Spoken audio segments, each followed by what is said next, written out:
सभी पत्रकार बंधुओं को भारतीय जनता पार्टी और हमारी तरफ से नमस्कार। आज की ये जो प्रेस वार्ता है ये एक बहुत ही अहम बिंदु पे है। आप सबको ज्ञात होगा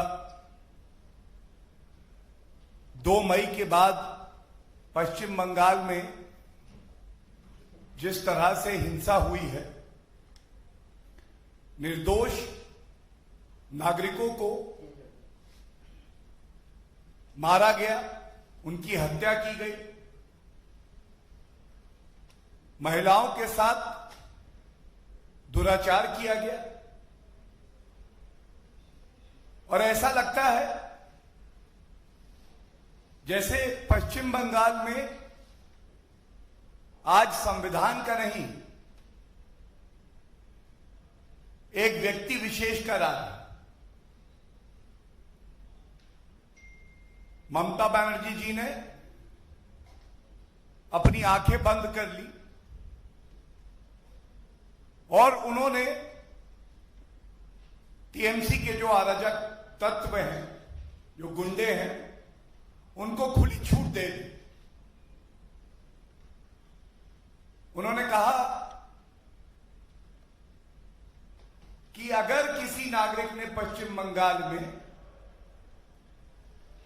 टीएमसी के लिए वोट नहीं किया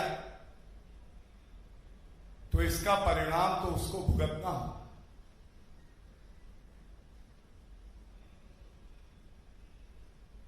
कोई भी देश प्रदेश संविधान और कानून से चलता है और भारतीय जनता पार्टी के कार्यकर्ताओं ने जिस कर्मठता से, निष्ठा से, ईमानदारी से पश्चिम बंगाल में कार्य किया, वो नहीं जानते थे कि संविधान की शपथ लेने वाली एक मुख्यमंत्री कानून को तार-तार करके अपने पार्टी के अराजक तत्वों से कहेंगी कि जाओ बदला लो। कुछ अहम बातें आपके समक्ष रखना बहुत ही आवश्यक है। जैसे ही 2 मई के बाद परिणाम आए, पश्चिम बंगाल में जगह जगह, कोने कोने में, चप्पे चप्पे पर हिंसा होने लगी। और कानून तो यह है कि अगर कोई गंभीर अपराध हो, संज्ञेय अपराध हो, कॉग्निजेबल ऑफेंस हो, तो तुरंत पुलिस का यह दायित्व है, जिम्मेदारी है कि वो एफआईआर रजिस्टर करे। एफआईआर रजिस्टर करना तो दूर, ममता बनर्जी के राज में वर्दी को ऐसा कर दिया गया कि वो एक व्यक्ति विशेष की सेवा करने लगे। और इसी क्रम में माननीय सर्वोच्च न्यायालय ने कई याचिकाओं में संज्ञान लिया और कलकत्ता हाईकोर्ट ने भी इसका संज्ञान लेते हुए मानव अधिकार आयोग को निर्देशित किया कि ये जो सूचना आ रही है ये मन को दहलाने वाली है, व्यथित करने वाली है। कृपया करके एक विस्तृत रिपोर्ट जो सही तथ्य हैं वो हमारे समक्ष रखिए। और ये नेशनल ह्यूमन राइट कमीशन की रिपोर्ट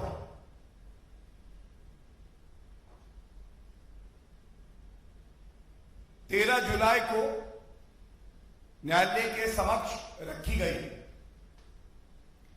इसके कुछ अहम बिंदु जो हैं वो आपके सामने पेश कर रहे हैं। दिल को दहलाने वाले लोकतंत्र की हत्या पश्चिम बंगाल में कैसे की जा रही है ये सामने आता है।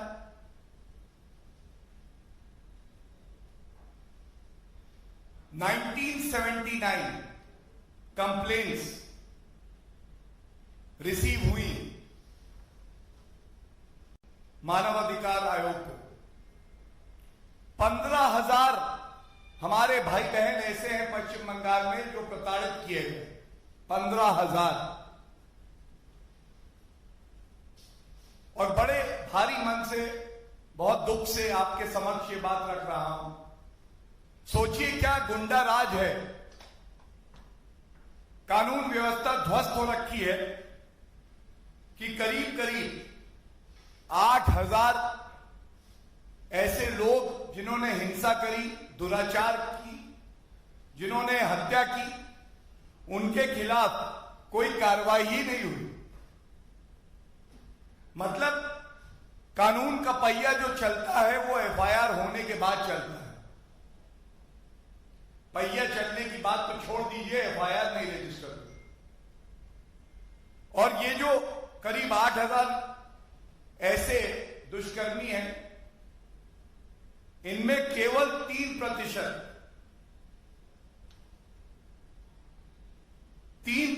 ऐसे लोग हैं जिनके ऊपर कुछ शुरुआती पूछताछ करके मामले को रफा दफा कर दिया गया।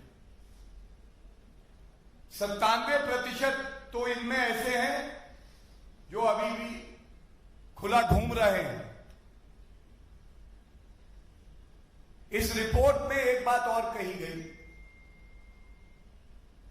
कि आज पश्चिम बंगाल में डर और भय का माहौल है। वहां का नागरिक डरा हुआ है।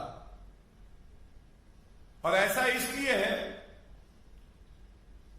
क्योंकि जो लोग कानून तोड़ रहे हैं वो टीएमसी से संबंध रखते हैं, ऐसा प्रतीत होता है रिपोर्ट देख के।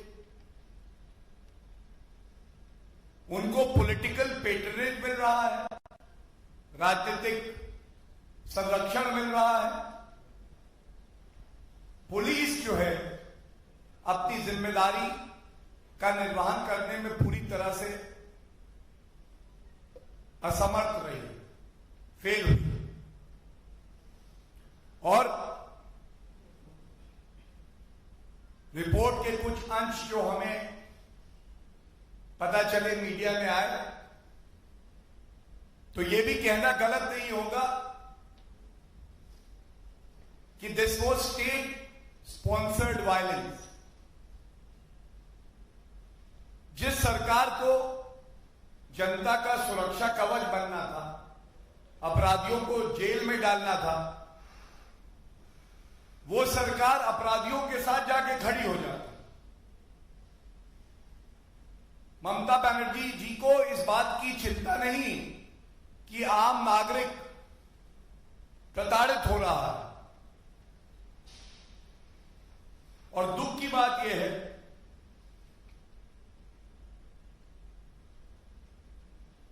कि करीब ये जो 1980 शिकायतें थी,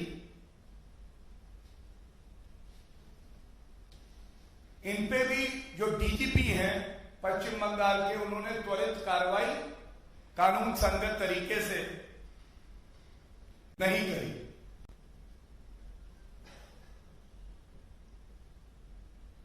पश्चिम बंगाल की धरती कवि गुरु श्रद्धेय रविन्द्रनाथ टैगोर जी की धरती। उनकी पंक्तियां हैं, जहां मन निर्भय है और सिर ऊंचा है। और आज ऐसा लगता है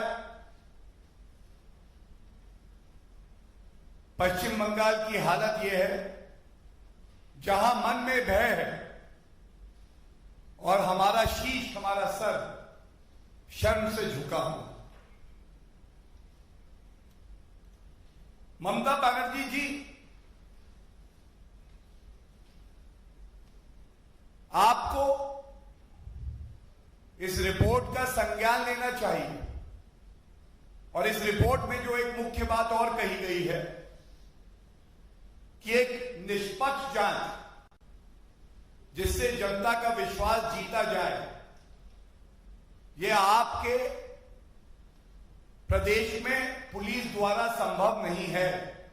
इसलिए सिफारिश की गई है रिपोर्ट में कि सीबीआई या कोई और निष्पक्ष एजेंसी, स्पेशल इन्वेस्टिगेटिंग टीम गठित की जाए और ये न्यायालय द्वारा मॉनिटर्ड, सच सामने आए, आरोपी दोषी जेल जाए,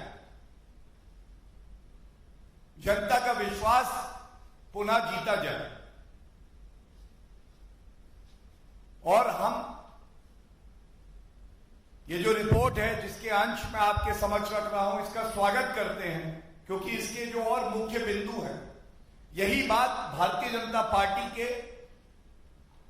राष्ट्रीय अध्यक्ष जेपी नड्डा जी ने भी पश्चिम बंगाल जाके कही थी कि भारतीय जनता पार्टी का जो वर्कर है, जिसने बड़ी कर्मठता से, ईमानदारी से पार्टी को मजबूती दी है, उसके साथ भारतीय जनता पार्टी का हर एक लीडर, हर एक कार्यकर्ता उसके परिवार के साथ खड़ा रहा है।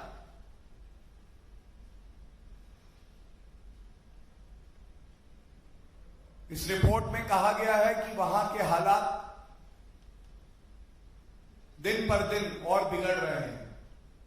जल्द से जल्द ये सीबीआई या एसआईटी का गठन होना चाहिए और बिल्कुल उचित होगा, न्यायसंगत होगा कि जब मामले की विवेचना हो जाए उसके बाद जो ट्रायल हो वो भी फास्ट ट्रैक पे हो। ये सिफारिश इस रिपोर्ट में भी है और इसका समर्थन हम लोग भी करते हैं। ये रिपोर्ट ये भी कहती है कि प्रोसिक्यूट करने के लिए पब्लिक प्रोसिक्यूटर्स की एक स्पेशल टीम बनाई जाए जो कि पश्चिम बंगाल की सरकार के दबाव में कार्य ना करे और एक स्वाभाविक चिंता का भाव भी है। जिन बहनों के साथ दुष्कर्म किया उनको जान से मारने की धमकी आती है, उनके परिवार वालों को डराया धमकाया जाता है, तो क्यों नहीं ऐसे जो गवाह हैं, जो महिला हैं, और अगर हत्या जैसा संगीन अपराध हुआ है तो जो विटनेसेस हैं उनको सुरक्षा भी दी जाए और यह भी सुनिश्चित किया जाए कि बिना डर के ये सभी विटनेसेस अपनी बात न्यायालय के समक्ष रख सकें। जो पीड़ित बहनें हैं, परिवार हैं, उनको हर संभव मदद मिले, आर्थिक भी, और उनके साथ भारतीय जनता पार्टी पुरजोर तरीके से खड़ी है। हत्या, दुराचार, लूट, आगजनी किस तरह से जिन नागरिकों ने टीएमसी के लिए वोट नहीं किया उनको चुन चुन के प्रताड़ित किया गया। तो ये रिपोर्ट में भी कहा गया है कि अगर किसी की संपत्ति नष्ट हुई तो उसको मुआवजा मिलना चाहिए।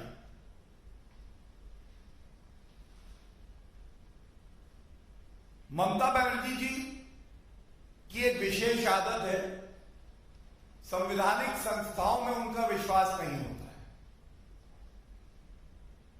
2 मई के बाद आप लोग इस बात पे जरूर ध्यान दीजिएगा, सर्वोच्च न्यायालय ने फटकार लगाई है, याचिकाएं लंबित है।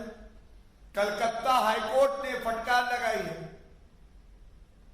नेशनल ह्यूमन राइट कमीशन ने अपनी रिपोर्ट में यह माना है कि पुलिस की आंखें बंद थी और वो अपने आकाओं से आदेश दे रही थी, संविधान का पालन नहीं कर रही।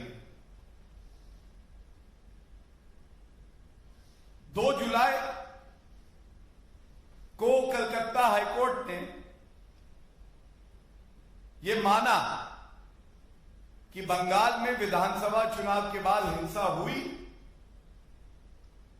ममता सरकार को गलत ठहराया गया और यह भी कहा गया कि जब लोग मारे जा रहे थे और नाबालिगों के साथ दुराचार हो रहा था तो सरकार इसे नकार रही थी।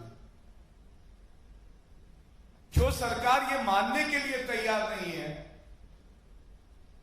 कि इस तरह के संगीन अपराध ममता बनर्जी की नाक के नीचे हो रहे हैं, उनके पार्टी के कार्यकर्ता भी इसमें लिप्त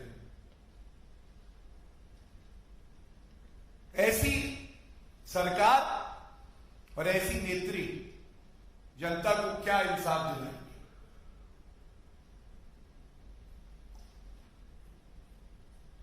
बहुत भारी मन से सिर्फ इतना ही कहेंगे